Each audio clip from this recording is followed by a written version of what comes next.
Estar en una alerta sanitaria epidemiológica de por sí hace una situación delicada con relación a la influenza H1N1, pero las dudas y la desinformación en torno a lo mismo definitivamente la complican más. Yo les quiero pedir hoy que ustedes presten mucha atención a la siguiente entrevista. Estamos con el doctor Néstor Sosa, él es el director del Instituto Conmemorativo Gorgas, es quien preside la Comisión de la Salud por el H1N1 y tiene a bien estar con nosotros esta mañana para compartir su experiencia y aclararnos todas estas inquietudes que ustedes han vertido en estas emisiones informativas. Así que por favor prestemos atención. Yo voy a tratar de que en este pequeño tiempo que tenemos compartirle qué es lo que más preocupa a la gente para que usted como comunicación oficial nos aclare. Hay muchas dudas, como bien le decía, pero sin duda la inquietud principal es la vacuna. El presidente de la República hizo extensiva la vacunación a toda la población cuando ustedes como especialistas decían que eran 4 grupos prioritarios.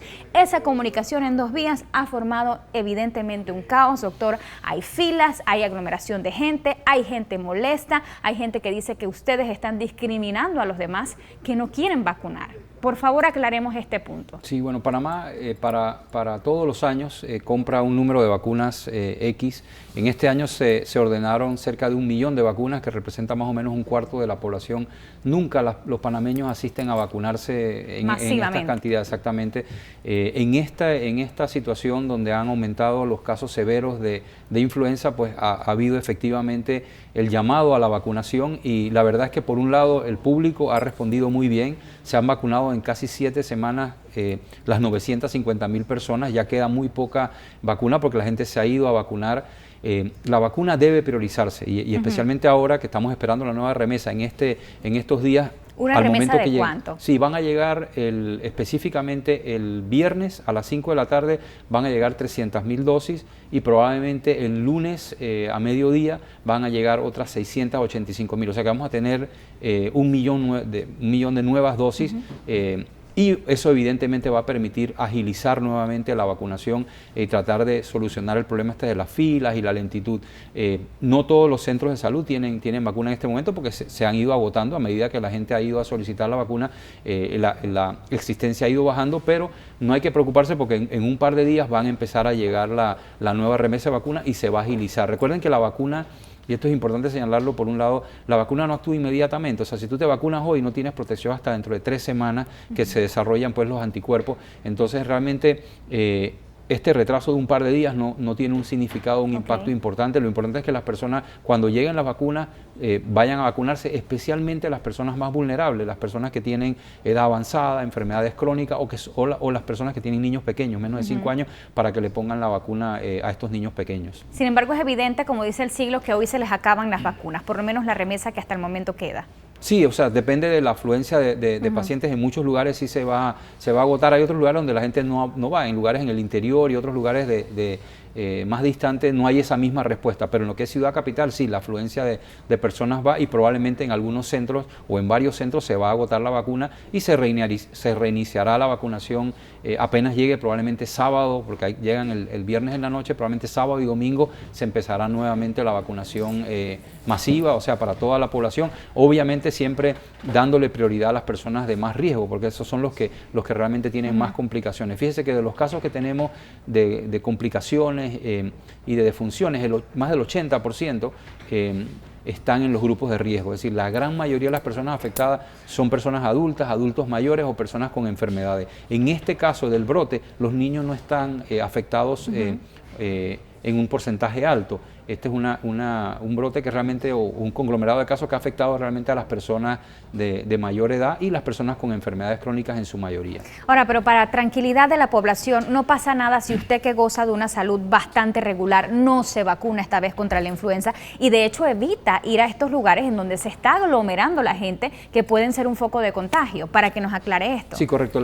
Primero que todo, la influenza se transmite de persona a persona, por cercanía. De hecho, la mayoría de los contagios ocurren en la misma casa de uno. ¿Es tan rápido? Sí, la transmisión es rápida y ocurre cuando a una persona le cae, digamos, saliva o secreción, cuando estás hablando, tosiendo, y estás frente a una persona, si esta persona tiene influenza te puede contagiar de esa forma muy cercana. También cuando uno manipula objetos, el picaporte de la puerta o agarra un objeto con la mano y luego se toca la nariz o los ojos, se puede inocular la influenza. Entonces la primera barrera de defensa no es la vacuna, es realmente el lavado de manos, digamos, lavarse las manos con frecuencia. Se recomienda, por ejemplo, más de 5 o 6 veces en el día lavarse las manos. Si uno llega al trabajo y saludas a tus compañeros, bueno, tienes que lavarte las manos al ratito. Es más, se recomienda el saludo con codo o el saludo oriental con una inclinación de la cabeza en este momento que hay transmisión de virus respiratorio. Lo otro importante es, si uno está enfermo, y esto es crucial, todas las personas que tengan un cuadro respiratorio, que no vayan a trabajar, que no vayan a la escuela, eso es lo que limita la diseminación, porque incluso si la gente dice, bueno, vamos a cerrar las escuelas, pero ¿y van a cerrar el metro, se van a cerrar los buses, se van a cerrar los trabajos, los bancos, los hospitales? No, o sea, ¿tiene no se puede mayor efecto paralizar. que las clases se suspendan por estos días? No, mire, nosotros hemos revisado la evidencia y esto se ha consultado con OPS, con el Centro de Control de Enfermedades de Atlanta. Desafortunadamente, la medida de cerrar las escuelas así indiscriminadamente o digamos por la histeria que hay, no tiene ningún efecto positivo. Por un lado, porque los niños, primero, que no van a la escuela, se concentran en la cancha de básquetbol, de fútbol, van ¿cómo se llama?, al centro comercial, se van al cine, van a ver el juego de la Eurocopa, o sea que sigue habiendo contagio, incluso contagian a su familia, porque entonces están todo el día con el abuelito en la casa. Entonces, no hay un efecto realmente científicamente probado, especialmente en esta situación. Este es un virus que lleva circulando ya desde el 2009, o sea, tenemos casi 7 años de circulación de este virus en el mundo, no es un virus nuevo, tenemos tratamiento, existe el oseltamivir que se usa para personas cuando están muy enfermas o le da fuerte, se le da el oseltamivir para combatir los efectos. Además de eso hay una vacuna, la vacuna se está aplicando, se ha vacunado ya casi 1 millón de personas en Panamá y se va a vacunar otro 1 millón de personas casi que inmediatamente, sí, y eso debe tener un impacto rápido en parar la temporada. Y esto pasa todos los años, no con esta severidad, este conglomerado de casos, pero todos los años nosotros tenemos un aumento del número de casos de influenza. En Estados Unidos, por ejemplo, anualmente fallecen entre 3.000 y 50.000 personas por influenza. 3.000 a 50.000 norteamericanos fallecen todos los años por la influenza esta que da en el invierno. Cuando llegan las nieves y el frío, muchas personas se enferman y fallecen. Casi todos los que fallecen son niños muy pequeños que no tienen las defensas o personas muy mayores con enfermedades del corazón, de los pulmones o del riñón. Doctor, pero nos han llamado a nosotros como medio de comunicación exagerados, que estamos agrandando la situación. ¿Es normal que una gripe te mate?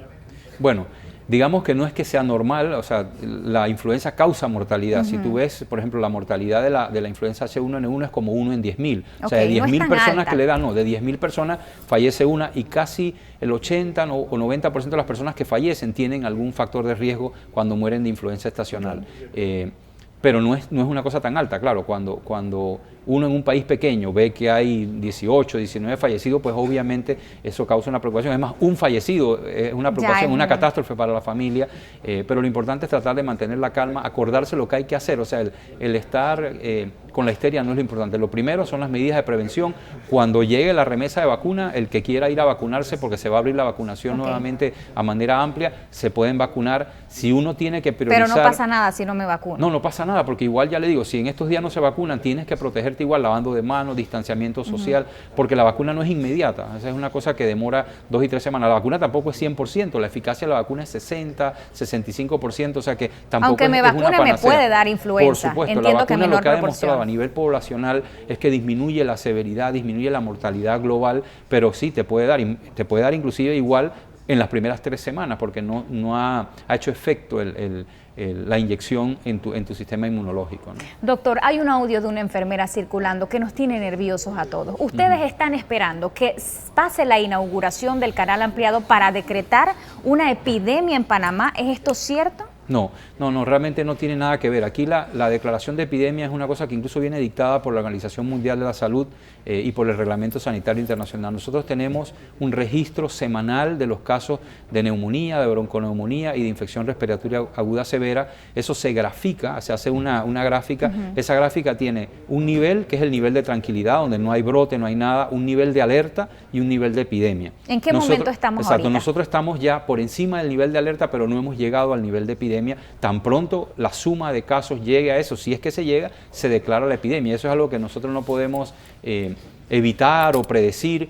Si va a ocurrir, ocurre y se notifica la epidemia. La epidemia tiene consecuencias muy importantes. Primero, cuando uno declara epidemia, por poner un ejemplo, hay ciertas pólizas de seguros que ya no te cubren la visita al hospital. O sea que uno tiene que ir a lo loco a declarar una epidemia por llamar la atención. En segundo lugar, una epidemia cuando uno declara una epidemia en un país, tiene repercusiones internacionales, el turismo cae, no la inauguración, todas las actividades comerciales sufren un efecto negativo, entonces eso es una decisión muy seria que se hace con cálculos estadísticos exactos, con el registro del número de casos cuando superan ese umbral. O sea, no es una decisión ni del ministro, ni del presidente, ni del viceministro, esto es una cosa que se va graficando y son los técnicos los que lo hacen, y nosotros tenemos en nuestro equipo ayuda de la gente del Centro de Control de Enfermedades Atlanta y de la Organización Panamericana de la Salud, que están continuamente en nuestras reuniones y nos aconsejan y nos dan guía y han capacitado al personal de salud. Recuerden que Panamá tiene un sistema de salud pública en cuanto a respuesta a epidemias muy robusto y con mucha experiencia. Nosotros hemos enfrentado cólera en el año 91,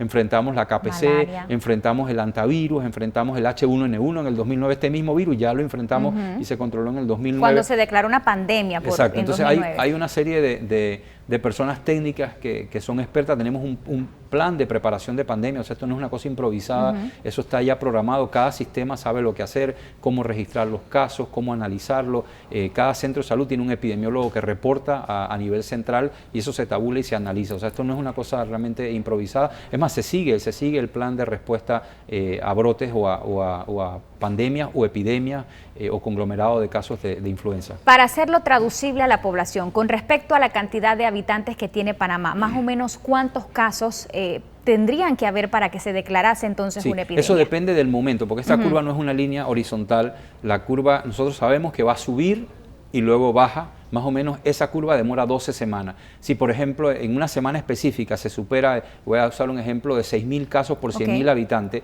se declara epidemia. Si los casos están por debajo de 6.000 por 100.000 habitantes, todavía no es epidemia, es zona de alerta, y si baja mucho más es zona de confort. Nosotros estamos precisamente en las últimas 2 semanas, estamos en zona de alerta por estos casos que se han visto, por los fallecimientos y por la severidad, por las infecciones respiratorias agudas severas que han aumentado en los hospitales. Ahora mismo hay aproximadamente 390 y tantos, casi 400 pacientes hospitalizados en todo el país con este diagnóstico de infección respiratoria aguda severa o aguda grave. Algunos de esos son por influenza H1N1, también hay otras bacterias, neumococo, Haemophilus influenza, otros virus, hay virus sincitial respiratorio que, digamos, contribuyen a ese número de 400 hospitalizados. Entonces, eso se vigila, cuando eso sube por debajo del umbral específico que es determinado internacionalmente para la tasa, para el país de Panamá, cuando se supera ese número, entonces se declara la epidemia y eso puede ocurrir en una semana, como que puede que no ocurra, puede que toda la temporada nos mantengamos por debajo. Nosotros estamos optimistas porque se ha hecho una vacunación esa larga fila, es bueno y es malo. Es bueno porque te dice, primero, que el panameño se ha movilizado a vacunarse como nunca. Nunca se ponen 900.000 dosis en un año. En Panamá todos los años se compran 1 millón de dosis y sobran 400.000, 300.000 porque la gente no se vacuna. Este año ha habido una buena respuesta. También hay que felicitar al personal de salud, a las enfermeras, no necesariamente a nosotros al nivel, sino a la gente ejecutiva que han tenido la capacidad y el esfuerzo de vacunar a todas esas personas en tan poco tiempo. Las enfermeras, las auxiliares de enfermería están trabajando sábados y domingos para vacunar a la gente. Incluso han tenido que tolerar la agresividad. La gente le ha pegado a las enfermeras por la desesperación. Eso, la gente tiene que ser madura. Esto no es una cosa que está fuera de control. Es decir, hay casos, hay fallecimientos, hay casos severos, pero hay que actuar de una manera ordenada. Y lo más importante realmente es tomar las medidas de prevención. Uno, si está enfermo, quedarse en casa, lavarse las manos y cuando llegue la remesa de vacuna, el que quiera, vaya a vacunarse, especialmente si uno tiene en su casa un abuelito, una persona que ya sabe que sufre el corazón, hombre, llévelo a vacunar. Otra cosa, la vacuna que se usa aquí es una vacuna segura. Primero, se sintetiza en uno de los laboratorios más importantes de Corea, de Francia. Segundo, es la misma que recomienda la Organización Mundial de la Salud. De hecho, esa vacuna no la hace Panamá ni la hace un proveedor. ¿Puede darte fiebre o un gripe después de la vacuna? La vacuna, cuando uno se la aplica, primero el dolorcito es una cosa mínima y ojalá que los niños no me estén escuchando, duele un poquito la inyección. Yo como trabajador de la salud me la tuve que poner, yo no estoy en un grupo de riesgo tradicional, sino por ser trabajador de la salud nos las tenemos que poner y sí produce un poquito de dolor, quizás al día siguiente uno siente el brazo un poquito adolorido, pero aparte de eso, esas son las cosas comunes, no hay otros efectos adversos fiebre, importantes. Por ejemplo, a raíz de la... Puede haber un poquito de fiebre, no es muy común, pero puede haber un poquito de fiebre, 37,5, 38 al día siguiente, pero nada realmente extraordinario en la mayoría de la gente. Hay personas que, uno en 1 millón que le da una reacción alérgica, como uno es alérgico a la aspirina, uno es alérgico a la comida, te puede dar una reacción alérgica, pero ocurre tan infrecuentemente que el beneficio que te da la vacuna supera ese riesgo mínimo de 1 en 100.000, 1 en 1.000.000, y por eso se recomienda. La gente que está diseminando en las redes sociales que produce esto o produce lo otro, realmente no es responsable, porque nosotros estamos viendo la evidencia científica, la OMS, que son expertos mundiales, están viendo la evidencia científica y no se ha encontrado una razón para no usar la vacuna. Doctor, usted acaba de exaltar al personal médico que está haciendo una tarea maratónica para vacunar a esta afluencia de personas preocupados por la influenza H1N1, pero hoy las críticas le llueven al exministro de Salud, Javier Terrientes, por abandonar la cartera en medio de una alerta por el virus H1N1. ¿Les va a afectar a ustedes como grupo, como equipo médico, que el ministro ya no esté? Sí, bueno, eso es algo que yo quiero comentar realmente. O sea, lo que es la respuesta a una epidemia, a una pandemia, no depende del ministro. O sea, esto está escrito ya. Nosotros tenemos un plan, las personas científicas, los operativos, las enfermeras saben qué hacer independientemente del ministro que esté. El ministro obviamente dirige ciertas cosas, pero el accionar en el día a día en una situación como influenza, que está normado internacionalmente, no está en manos de un ministro, ni siquiera de un viceministro, es realmente una cuestión de equipo, y el equipo de salud, tanto de la Caja como el Ministerio, saben lo que tienen que hacer, y es esto, es divulgar en los medios de comunicación, los medios de prevención, cuando se tiene la vacuna, aplicarla en los grupos de alto riesgo, comunicar a la situación de los casos a las personas. O sea, lo que se está haciendo se va a seguir haciendo durante toda la temporada, este año y todos los años. Y eso realmente no depende directamente de una persona. O sea, el ministro no puede decir, bueno, ahora vamos a cambiar las reglas, no, porque eso ya está normado. Realmente es muy difícil hacer ese tipo de cambios. Así que sí, aunque no, digamos que no, desde el punto de vista de medios de comunicación o mediáticos, sí impacta que el ministro haya presentado su renuncia en este momento. En realidad, para efectos prácticos, el público puede estar tranquilo que digamos, los operativos, la gente que está poniendo la vacuna, dictando las normas, son los mismos y han sido capacitados ampliamente y van a seguir haciendo su función dentro de las limitaciones, porque el sistema de salud de Panamá no es perfecto, hay muchas limitaciones económicas, de personal, hay lugares donde no hay enfermeras, o sea, hay muchos problemas estructurales que tiene el sistema de salud y que se tratan de mejorar, pero eso no se va a afectar porque el ministro cambie o porque cambie uno por el otro. En realidad, el nuevo ministro seguro que va a seguir dirigiendo la situación. Es Miguel Mayo, según se nos anunciaba. Y el doctor Mayo, si es el ministro encargado, evidentemente, él ya tiene experiencia, ya ha estado trabajando con nosotros en este asunto. O sea, que eso realmente no va a tener un impacto. Doctor, yo le agradezco que amablemente esté esta mañana con nosotros presidiendo esta Comisión de Salud e informando a la población y aclarando todas estas dudas que nos han sido vertidas en nuestras diferentes emisiones informativas. Ya usted lo sabe, usted es su primer anillo de seguridad, a lavarse las manos, taparse la boca al toser, evitar las aglomeraciones, y si no se pone la vacuna, señor, cálmese, no le va a pasar nada, tranquilos, podemos asumir esto, vamos a que primero los grupos prioritarios se vacunen. Gracias por estar, doctor Néstor Sosa, esta mañana con nosotros.